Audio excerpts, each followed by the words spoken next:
Good morning. Today is Wednesday, April 13th, 2022.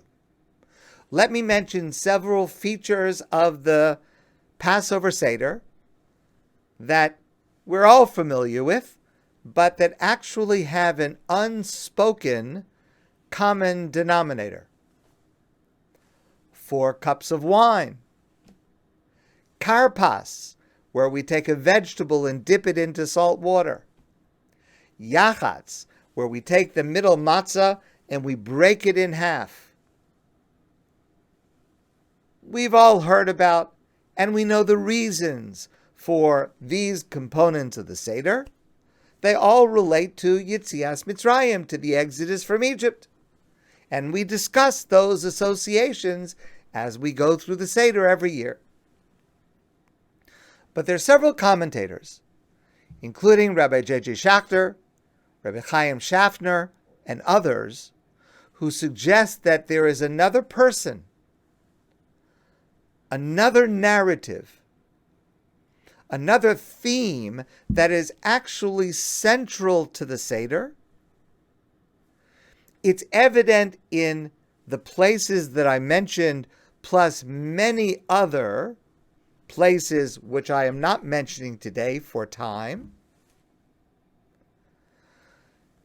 It is never mentioned directly or overtly, but it is rather hovering at the periphery of our awareness on Pesach.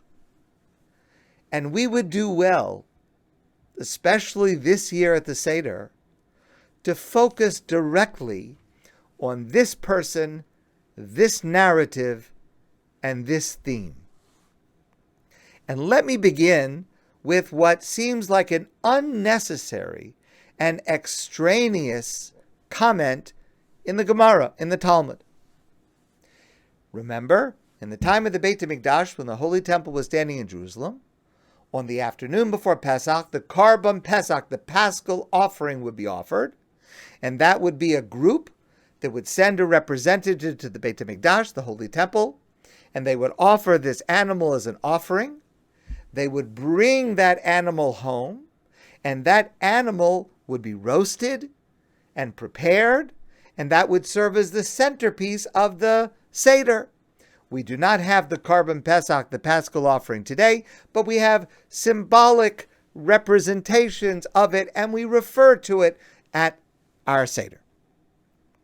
Talmud says something very interesting. How do you carry home this small animal that you have shechted, that you've slaughtered in the Beis HaMikdash? How do you carry it home? So the Talmud says, Tana, Kol echad ve'echad nosein pischo ba'oro umafshil lachorav. Every person would take the animal that they had shechted and they would sling it over their shoulder in order to carry it home. Amar Rav Elish. Rav Elish explains that the way that they would do it was tayaos. What does the word tayaos mean? So Rashi explains, tayaos means derech sochrim yishmaelim huzeh, the way that Yishmaelite merchants would carry their merchandise over one shoulder.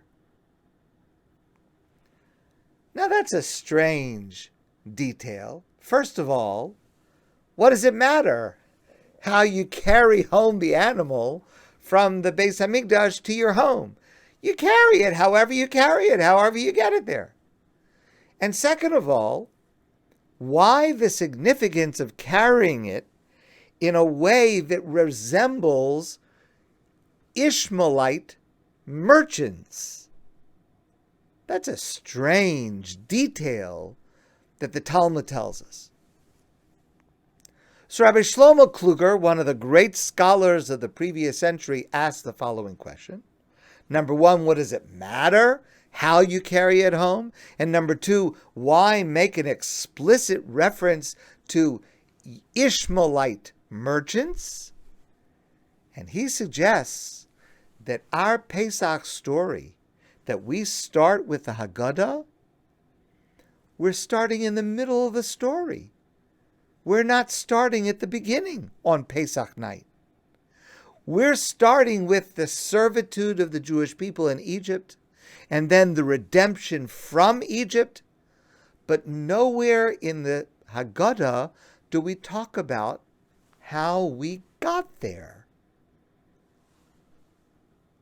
And therefore, the way that a person would bring home the Korban Pesach and the way that they would carry it was a deliberate reenactment of the behavior of the Ishmaelite merchants who were responsible for Yosef's arrival in Egypt. Remember, Yosef's brothers were jealous of him.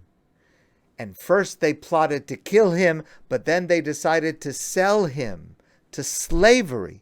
And they sold him, and he was carried by Ishmaelite merchants to Egypt.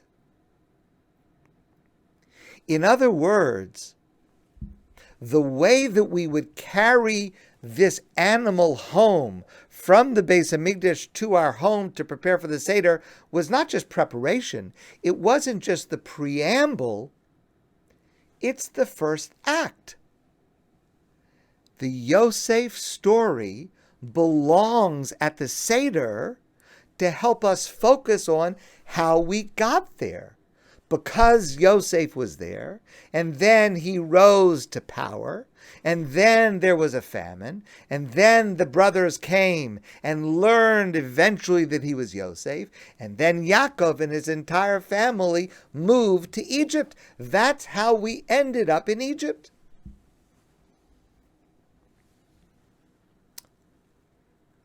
We're all familiar. We all know at the Seder, there are 4 cups of wine. Why are there 4 cups of wine at the Seder? We all know the answer, and the answer is given in the Talmud. Minayim l'daled kosos. Why are there 4 cups of wine at the Seder? Rabbi Yochanan teaches us, keneged arba geulos. It corresponds to the 4 words God uses in speaking to Moshe that describe the redemption from Egypt. 4 stages of redemption, 4 aspects of redemption. The 4 cups of wine recall our redemption from Egypt, our slavery. We're all familiar with that. But the Talmud continues with a second explanation. Rabbi Yeshua ben Levi Omer, Rabbi Yeshua ben Levi gives a second reason, which maybe we're not so familiar with, but it's just 4 lines after the first reason in the Talmud. Keneged daled koso shel paro. It corresponds to the 4 times the word cup, kos, cup, is used in the dream that Yosef was asked to interpret while Yosef was a slave, a prisoner in the prison of Paro, and the wine steward came to him with a dream, and the dream had to do with the wine steward filling and holding and serving the cup of wine to Paro. And Rabbi Yeshua ben Levi says, the word kos, cup, is mentioned 4 times. Okay, this is in a parentheses. The word cup is actually mentioned 5 times in that passage, but that's a subject for another time. Says Rabbi Yeshua ben Levi, that's why we have 4 cups of wine at the Seder. What's the connection? Why at the Seder should we remember the way that Yosef interpreted the dream? Doesn't have anything to do, apparently, with redemption, with Exodus. Karpas. We take a vegetable and we dip it. Why do we have karpas? There are many reasons for karpas, and we will discuss them at the Seder. Rabbi Manoach, one of the commentators to the Haggadah, offers a unique perspective. Karpas is not at the Seder as a sign of wealth and freedom. Remember, in the Manishtana, the 4 questions, we say, on all other nights we don't dip a food into another food even once, but tonight we do it twice, which seems to indicate that dipping one food into another is a sign of wealth and freedom and extravagance. Having dipping sauces, that's something that's really fancy. Rabbi Manoach says, no, it means something different when it comes to karpas. It recalls, it reenacts the dipping of the coat of Yosef into blood. When the brothers had sold Yosef into slavery, and then came back to their father, and what are they going to say to their father, Yaakov? What happened to your brother Yosef? And they make up this story, this false story, that Yosef was killed by a wild animal. And in order to make the story credible, they took Yosef's special garment, the ksones pasim, the coat of many colors that Yaakov had made for his son Yosef. And they took that coat and they dipped it into the blood of an animal. And they said, see, Father, do you recognize this garment? And Yaakov saw this garment, which he knew belonged to Yosef. And he saw that it was dipped in blood. And he assumed his son Yosef had been killed by a wild animal. Now you may think that this connection is a little far-fetched, but listen to this. It's absolutely incredible.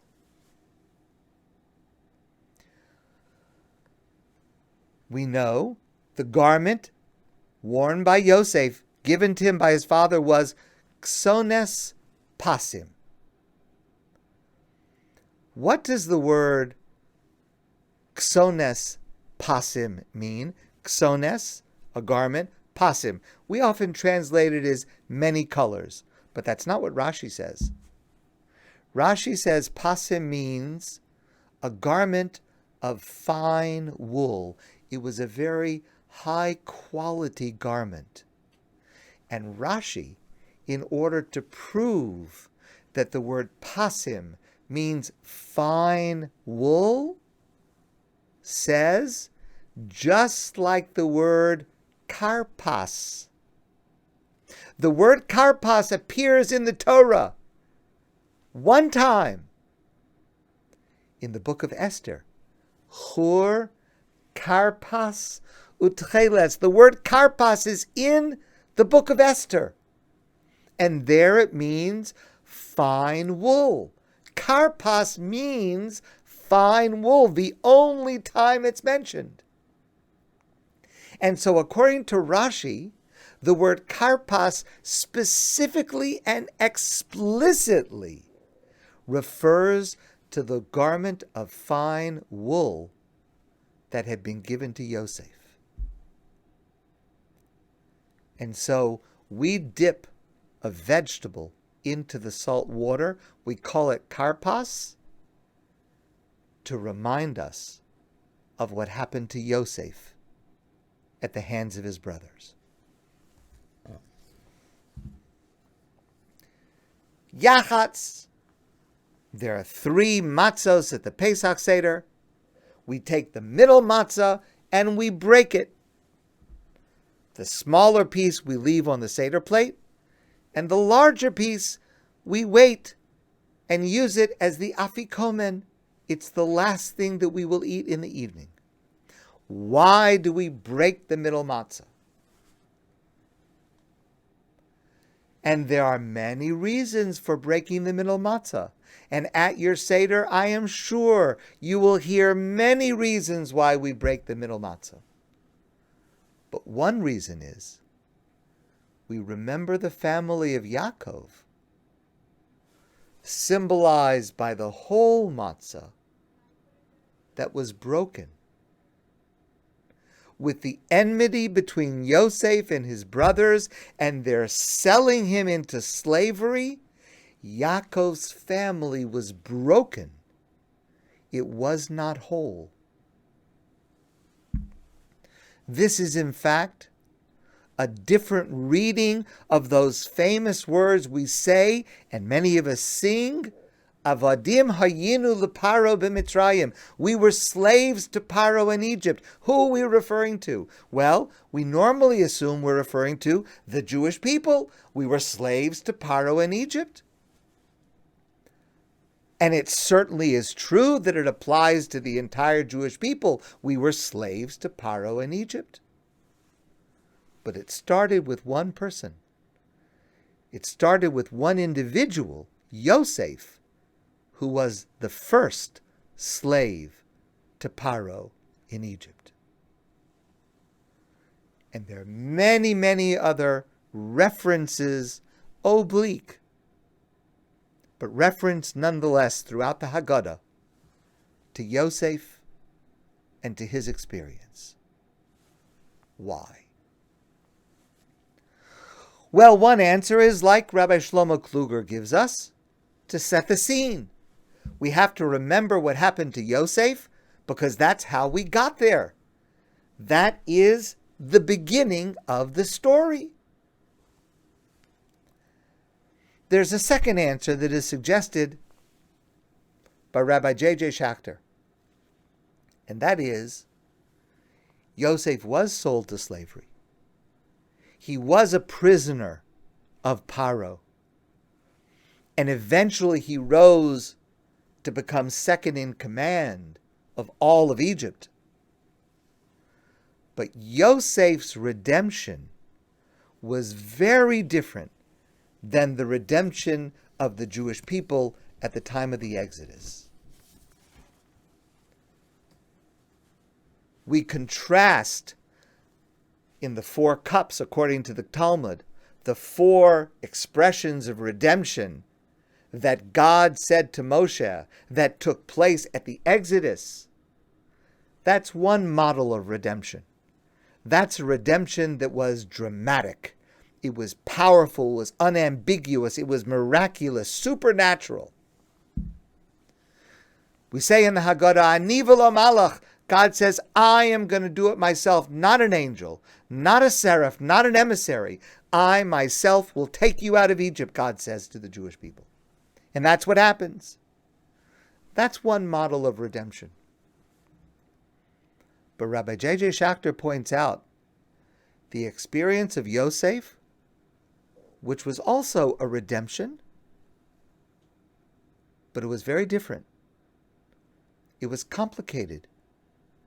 It was circuitous. Yosef was the favorite of his father, but then suffered the jealousy of his brothers. He was about to be killed by them and then sold into slavery. But then he rose in Potiphar's home. But then he was accused by Potiphar's wife and sent to prison. But then he was taken from prison and made second in command of all of Egypt. The Yosef story is a tale of ups and downs, highs and lows, progress and retreat, dejection and great success. It is a tale of redemption, but very different than the redemption of Exodus. We invoke Yosef and his story and his particular road to redemption in order to remind us that the road to redemption is not necessarily neat and clean and smooth and supernatural. It can also be complicated and messy and problematic with setbacks.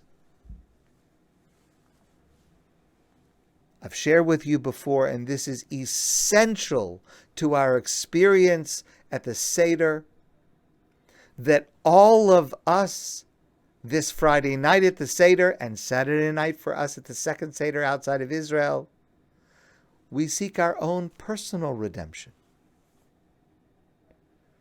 We want to feel redeemed from so many of the challenges that we face with health, with supporting ourselves, with relationships, perhaps with our children or our parents.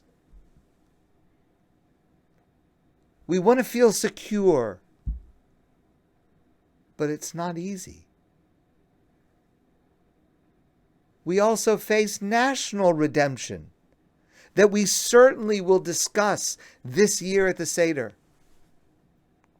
But who could have believed just a few years after, God forbid, the Holocaust, that today Jews in many parts of the world face violent anti-Semitism again? Who could have believed that after all we went through with the founding of the State of Israel, that today, so many years later, in Israel we face ongoing challenges, threats of terrorism, even existential threats to our existence?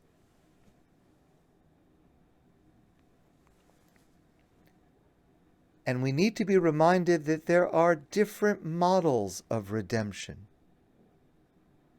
Not only the more familiar model of Pesach, of the supernatural miracles, that God Himself will do it straight, direct, supernaturally, miraculously. But we also have to invoke Yosef and his story. Because redemption, even when there are challenges, even when there are setbacks, we must not despair. The road to redemption unfolds. This is also part of redemption. This is also part of the process of redemption. And we must use Yosef's story, especially on Pesach, never to despair, never to give up hope, because we are on that road to redemption, even if it is Yosef's model, not the direct one we wish we were on. And then finally, a third relevance from Rabbi Hyim Shafner. Another very practical reason for remembering Yosef and his story at the Seder. We tell the story of slavery and redemption on Pesach. But we must at the same time tell the story of the strife between Yosef and his brothers. And we must commit ourselves to bringing families back together. We reenact the encounters with Yosef and his brothers in order that we can recreate the peace and ultimately the harmony that was reached, because that disharmony, that breaking of the matzah, that was the cause for which we went to Egypt in the first place. That needless hatred within families. That has been the cause of all of our exiles. And fixing that will be the cause of our redemption. We do break that matzah at the beginning, but we need to try, before Pesach starts, through the telling of the story and how we act afterwards, to recognize the harm that the division within our families cause and commit to healing it. My friends, I want to wish you a great day. And I look forward to seeing all of you soon in person.